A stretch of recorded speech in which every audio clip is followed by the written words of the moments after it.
हाय दोस्तों, स्वागत है आप सभी का आपके अपने YouTube channel target with R पर।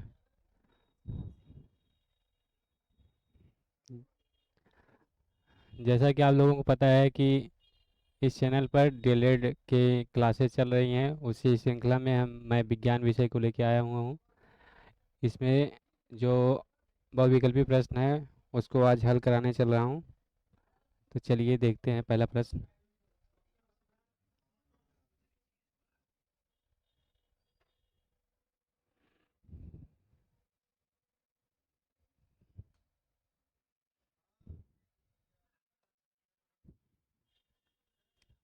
पहला प्रश्न है, कुकिंग या खाना पकाने की गैस में किसकी मात्रा अधिक होती है? कुकिंग या खाना पकाने की गैस में किसकी मात्रा अधिक होती है? ऑप्शन ए है मेथेन, ऑप्शन बी है एथिलीन, ऑप्शन सी है एथेन और ऑप्शन डी है ब्यूटेन। बताइए कौन सा ऑप्शन सही है। कुकिंग गैस में किसकी मात्रा अधिक होती है? इसका सही आंसर होगा ब्यूटेन। ऑप्शन डी सही है इसका आंसर। चलिए अगला प्रश्न देखते हैं। Question number 2। भारतीय वैज्ञानिक हैं, इनमें से कौन से भारतीय वैज्ञानिक हैं? ऑप्शन ए है एडिसन, ऑप्शन बी है मैडम क्यूरी, ऑप्शन डी है सीवी रमन, ऑप्शन डी है गैलीलियो।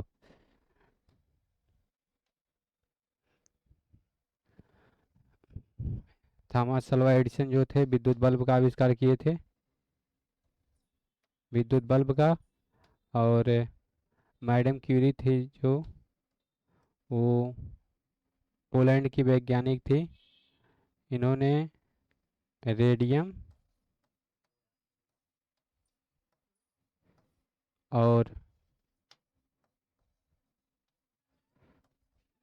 पोलोनियम,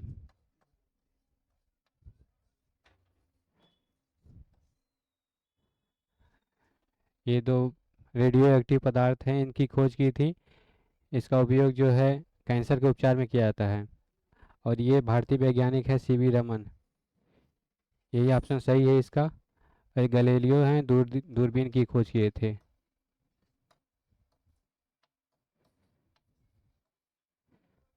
चलिए अगला प्रश्न देखते हैं।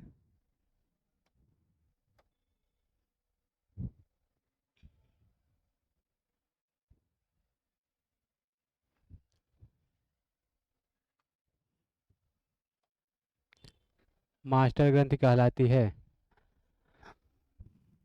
मास्टर ग्रंथि कहलाती है। ऑप्शन ए है थायराइड ग्रंथि, ऑप्शन बी है पीयूष ग्रंथि, ऑप्शन सी है अग्नाशय, ऑप्शन डी है अधिवृक्क ग्रंथि। इसका सही आंसर होगा पीयूष ग्रंथि। पीयूष ग्रंथि इसका सही आंसर होगा। थायराइड ग्रंथि हमारे गले में पाई जाती है। अग्नाशय ग्रंथि जो है यह इसके द्वारा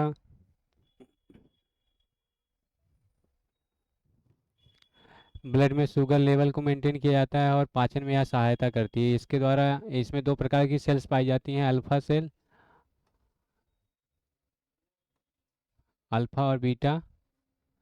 अल्फा अल्फा जो है ग्लूकागान का श्रवण करती है और बीटा जो है इंसुलिन का श्रवण करती है।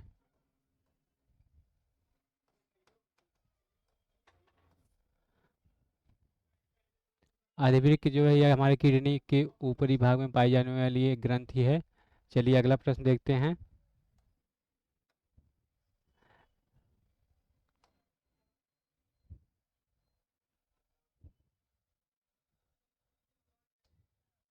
अगला प्रश्न है, नागफनी का पौधा है, नागफनी का पौधा कैसा पौधा है? जलीय पौधा है, ऑप्शन ए जलीय है, ऑप्शन बी मरुस्थलीय, ऑप्शन सी आरोही, ऑप्शन डी उपरिरोही। नागफनी का पौधा कैसा पौधा है? जलीय पौधा है, मरुस्थलीय पौधा है, आरोही पौधा है या उपरिरोही पौधा है? बताइए कौन सा ऑप्शन सही होगा। चलिए देखते हैं। इसमें जो है ऑप्शन बी सही होगा, या मरुस्थलीय पौधा है। चलिए अगला प्रश्न देखते हैं। Question number 5, question number 5। Acetylene का रासायनिक सूत्र है। एसिटिलीन का रासायनिक सूत्र क्या है। ऑप्शन ए है CH4, ऑप्शन बी है C2H8, ऑप्शन सी है C2H6, ऑप्शन डी है C2H2।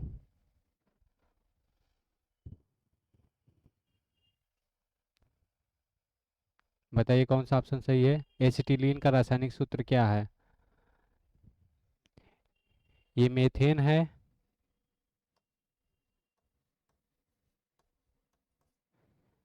ये नहीं है। ये किसी प्रकार का रासायनिक मतलब न- नहीं है। ऑप्शन सी है, ये एथेन है। और ये है acetylene. Option D right answer.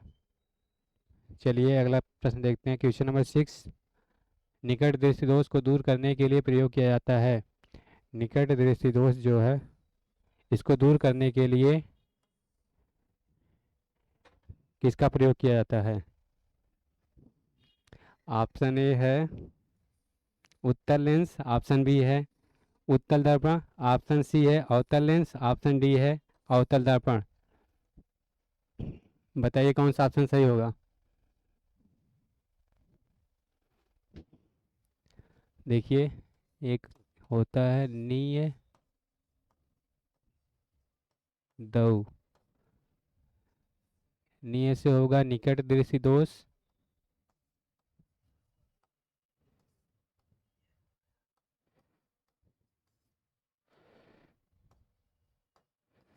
निकट दृष्टि दोष, इसके उपचार के लिए हम अवतल लेंस का प्रयोग करते हैं।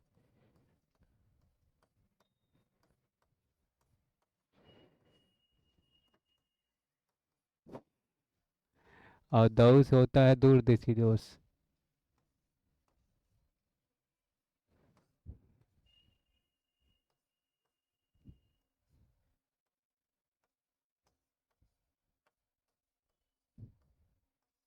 इसके उपचार के लिए हम उत्तल लेंस का प्रयोग करते हैं।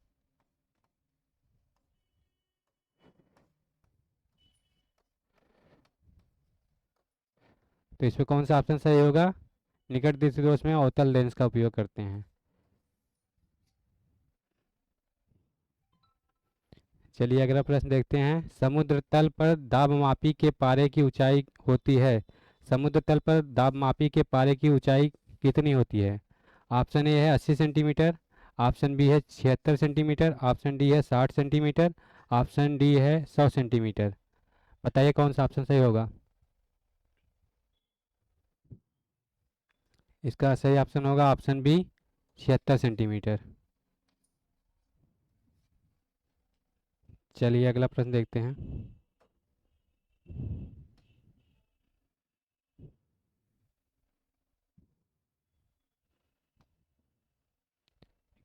Question number 8।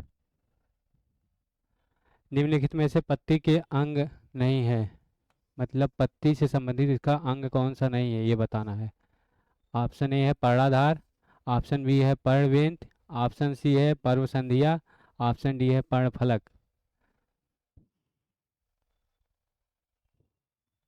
बताइए कौन सा ऑप्शन सही होगा। इनमें से कौन सा पत्ती का भाग नहीं है। ये भी पत्ती का भाग है, ये भी पत्ती का भाग है, ये भी पत्ती का भाग है। ये पर्वसंधिया, ये पत्ती का भाग नहीं है। चलिए अगला प्रश्न देखते हैं। कार्बन का अक्रिस्टलीय अपर रूप है। कार्बन का अक्रिस्टलीय अपर रूप है।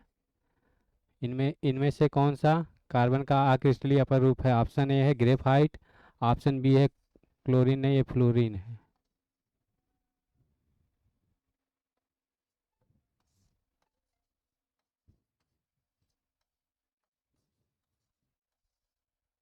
ऑप्शन सी है सैप ब्लैक, ऑप्शन डी है हीरा।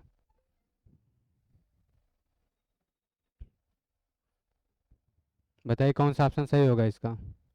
ग्रेफाइट भी कार्बन का क्रिस्टलीय रूप है, ये भी क्रिस्टलीय रूप है, ये भी क्रिस्टलीय रूप है, ये अक्रिस्टलीय रूप है। सैप ब्लैक इसका राइट आंसर। चलिए अगला प्रश्न देखते हैं। संतृप्त हाइड्रोकार्बन का अणु सूत्र है। संतृप्त हाइड्रोकार्बन का अणु सूत्र है। ऑप्शन ए है CnH2n+2, ऑप्शन बी है CnH2n, ऑप्शन सी है CnH2n+1, ऑप्शन डी है ये सभी। बताइए इसका राइट आंसर क्या होगा। संतृप्त हाइड्रोकार्बन का अणु सूत्र क्या है।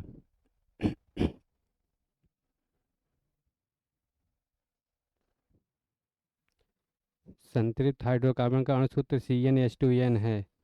CnH2n+2 है, इसको हम कहेंगे एल्केन।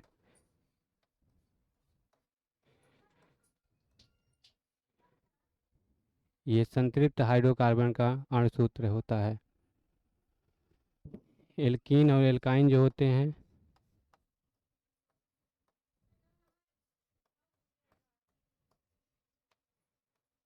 ये असंतृप्त हाइड्रोकार्बन होते हैं, क्योंकि इसमें डबल बॉन्ड और ट्रिपल बॉन्ड पाया जाता है।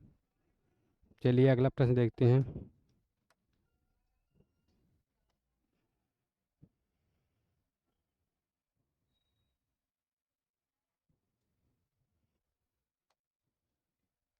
अगला प्रश्न है क्वेश्चन नंबर 11।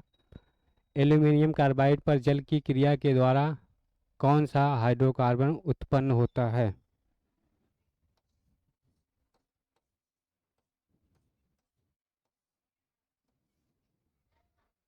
एल्यूमिनियम कार्बाइड पर जल की क्रिया के द्वारा कौन सा हाइड्रोकार्बन उत्पन्न होता है। ऑप्शन ए है एथेन, ऑप्शन बी है मेथेन, ऑप्शन सी है एसिटिलीन, ऑप्शन डी है एथिलीन। बताइए कौन सा ऑप्शन सही होगा।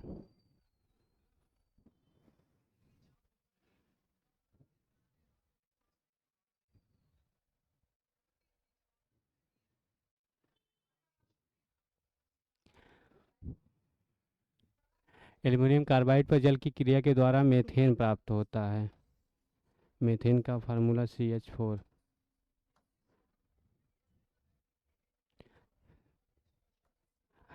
चलिए अगला प्रश्न देखते हैं। सोडियम एसीटेट को सोडा लाइम के साथ गर्म करने पर कौन सी गैस प्राप्त होती है। सोडियम एसीटेट को सोडा लाइम के साथ गर्म करने पर कौन सी गैस प्राप्त होती है।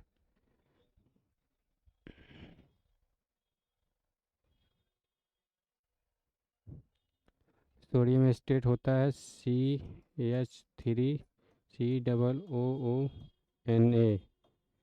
इसको सोडा लाइम के साथ गर्म करेंगे NaOH।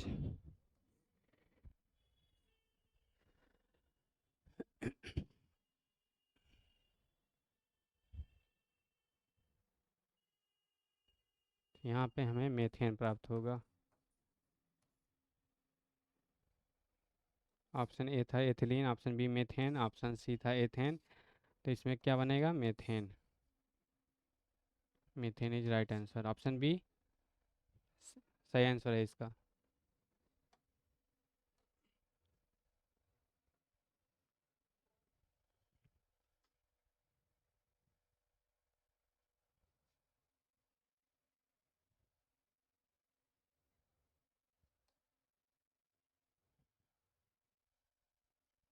क्वेश्चन नंबर 13 देखिए। हरित लवण हरित लवक हरित लवक रहित पौधों का समूह है। हरित लवक रहित पौधों का समूह कौन सा है। क्लोरोप्लास्ट किसमें नहीं पाया जाता है।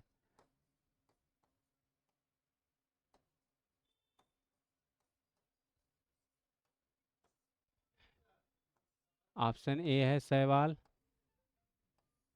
ऑप्शन बी है कवक, ऑप्शन सी है अनावृत बीजी, ऑप्शन डी है ये सभी। इनमें से कौन सा पौधों का समूह है जिनमें हरित लवक नहीं पाया जाता है। शैवाल में पाया जाता है, अनावृत बीजी पौधे होते हैं इनमें पाया जाता है, और कवक में नहीं पाया जाता है। Option B is right answer. चलिए अगला प्रश्न देखते हैं। Question number 14।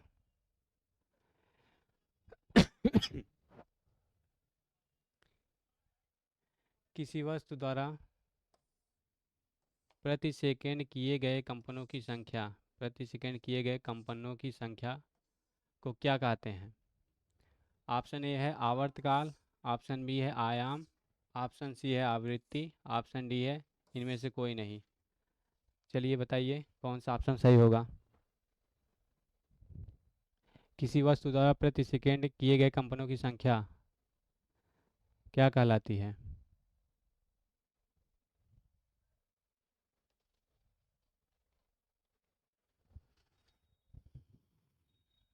इसका ऑप्शन सी सही होगा, आवृत्ति। क्या कहते हैं? आवृत्ति। किसी वस्तु द्वारा प्रति सेकंड किए गए कंपनों की संख्या को आवृत्ति कहते हैं। चलिए अगला प्रश्न देखते हैं। प्रश्न संख्या 15। वायु दाब आरोपित करती है। वायु दाब आरोपित करती है।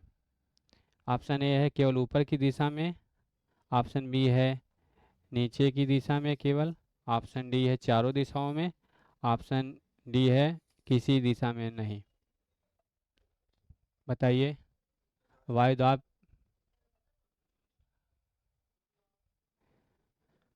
आरोपित करती है। इसका सही आंसर होगा चारों दिशाओं में। कोई भी वस्तु होगा उस पर चारों दिशाओं से वायु दाब लगेगा।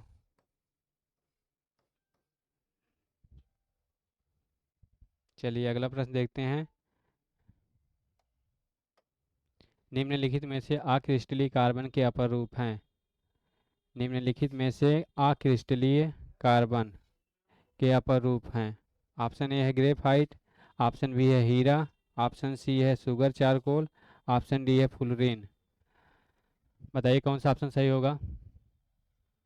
निम्नलिखित में से अक्रिस्टलीय कार्बन के अपर रूप हैं। ऑप्शन ए है ग्रेफाइट, ग्रेफाइट जो कार्बन का अपर रूप है, क्रिस्टलीय अपर रूप है, और हीरा भी क्रिस्टलीय रूप है अपर रूप, और फ्लोरीन भी क्रिस्टलीय अपर रूप है। अक्रिस्टलीय पूछा है, इसमें ऑप्शन सी सुगर चारकोल सही होगा। यह कार्बन का अक्रिस्टलीय अपर रूप है। चलिए अगला प्रश्न देखते हैं।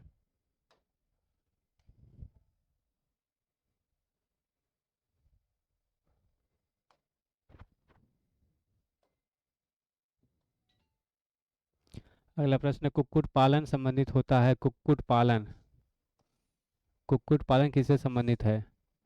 Poultry farm.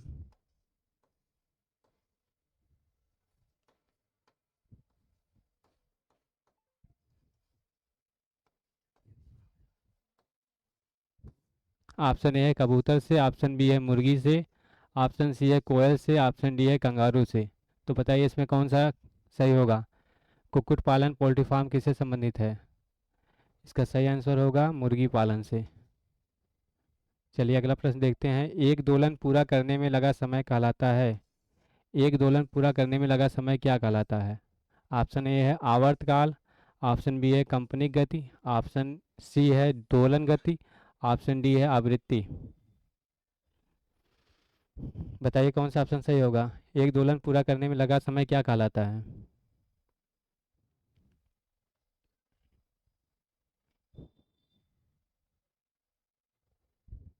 एक दोलन पूरा करने में लगा समय आवर्तकाल कहलाता है। क्या कहलाता है? आवर्तकाल। ऑप्शन ए इसका सही आंसर है। चलिए देखते हैं अगला क्वेश्चन। Question number 19। तरंग दैर्ध्य आवृत्ति तथा तरंग की चाल में सही संबंध है। तरंग दैर्ध्य आवृत्ति तथा तरंग की चाल में सही संबंध क्या है?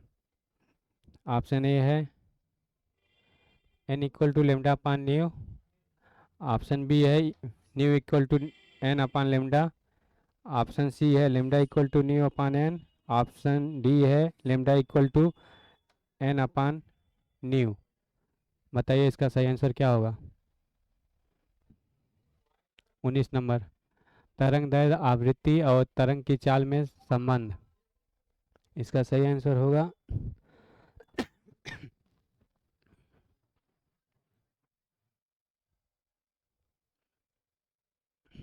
Option C. चलिए अगला प्रश्न देखते हैं। प्लास्टिक कितने प्रकार का होता है? प्लास्टिक कितने प्रकार का होता है? ऑप्शन ए है 1, ऑप्शन बी है 2, ऑप्शन सी है 3, ऑप्शन डी है 4। प्लास्टिक कितने प्रकार का होता है? प्लास्टिक 2 प्रकार के होते हैं। एक होते हैं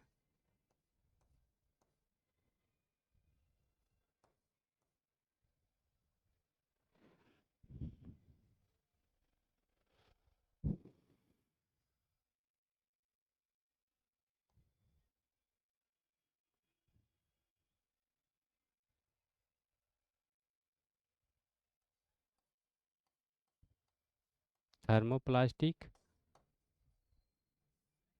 और दूसरा होता है थर्मो।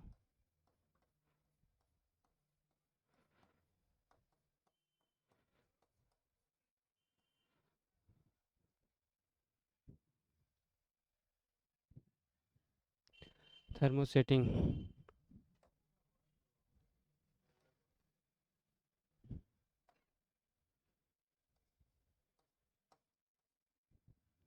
ऑप्शन बी इसका सही आंसर होगा।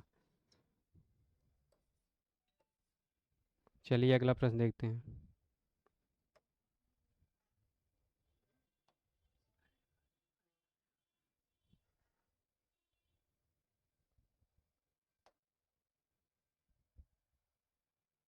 ऑप्शन क्वेश्चन नंबर 21 है, डीडीटी। डीडीटी क्या है? ऑप्शन ए है खरपतवार नाशी है, ऑप्शन बी है कीटनाशी है, ऑप्शन डी है दोनों, ऑप्शन सी दोनों, ऑप्शन डी है इनमें से कोई नहीं। चलिए बताइए कौन सा आंसर सही है इसका। डीडीटी। डीडीटी क्या है? खरपतवार नाशी है, कीटनाशी है, दोनों है या इनमें से कोई नहीं?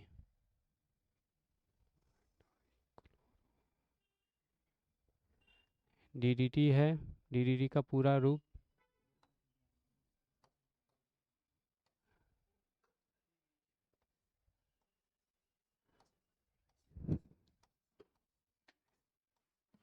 Dichloro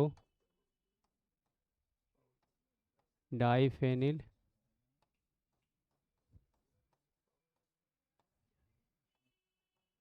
try chloro ethane.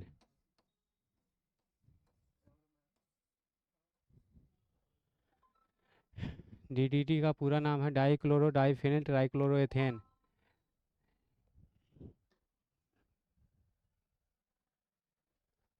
यह एक प्रकार का कीटनाशी है।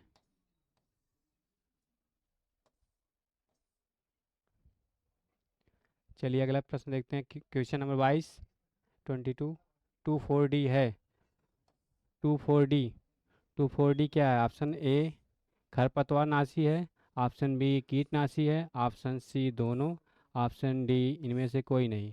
खरपतवार नाशी है, इनमें से कोई नहीं। 24D क्या है?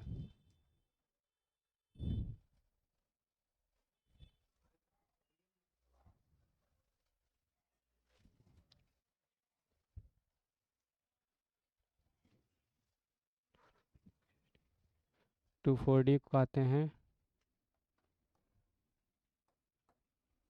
Dichloro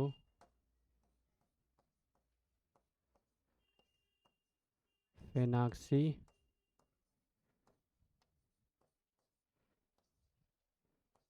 acetic acid.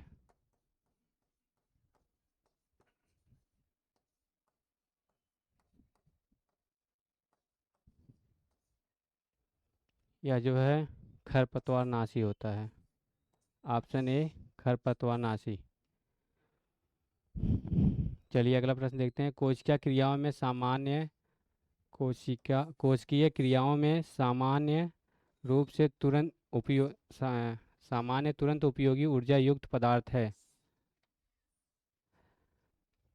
कोशिकीय क्रियाओं में सामान्य तुरंत उपयोगी ऊर्जा युक्त पदार्थ है। ऑप्शन ए है एडीपी, ऑप्शन बी है आरएनए, ऑप्शन सी है एटीपी, ऑप्शन डी है एनएडी।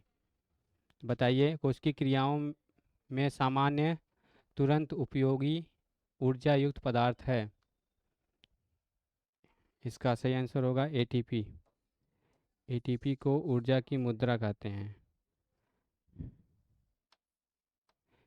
इसका पूरा नाम होता है एडिनोसिन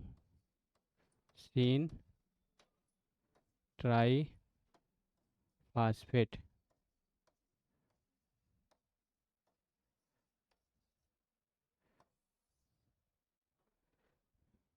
आरएनए का होता है राइबो न्यूक्लिक एसिड।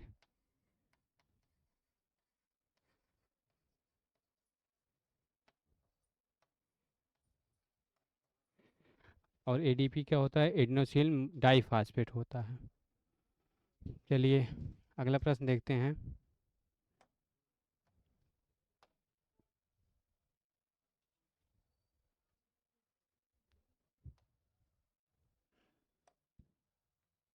शोषण के बाद ऊर्जा स्थानांतरण मुख्यतः कौन करता है? शोषण के बाद ऊर्जा स्थानांतरण मुख्य रूप से कौन करता है? ऑप्शन ए है एडीपी, ऑप्शन बी है एटीपी, ऑप्शन सी है एएमपी, ऑप्शन डी है ग्लूकोज। बताइए कौन सा ऑप्शन सही है? प्रश्न, शोषण के बाद ऊर्जा स्थानांतरण मुख्य रूप से कौन करता है?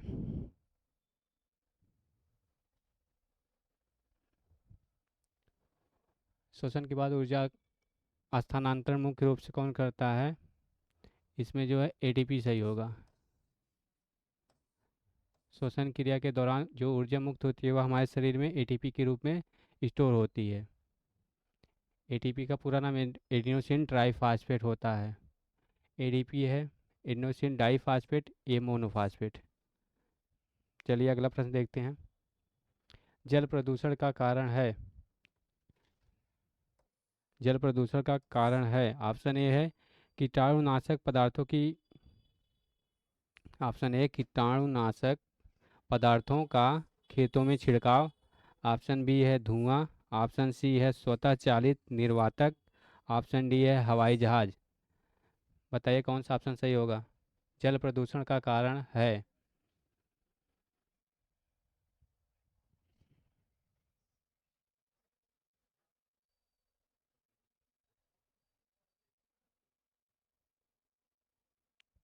इसमें सही आंसर होगा कीटाणुनाशक पदार्थों का खेतों में छिड़काव। जो हम कीटाणुनाशक पदार्थ जो होते हैं जैसे डीडीटी था, उसका छिड़काव करते हैं तो इसके द्वारा जल प्रदूषण होता है। चलिए अगला प्रश्न देखते हैं।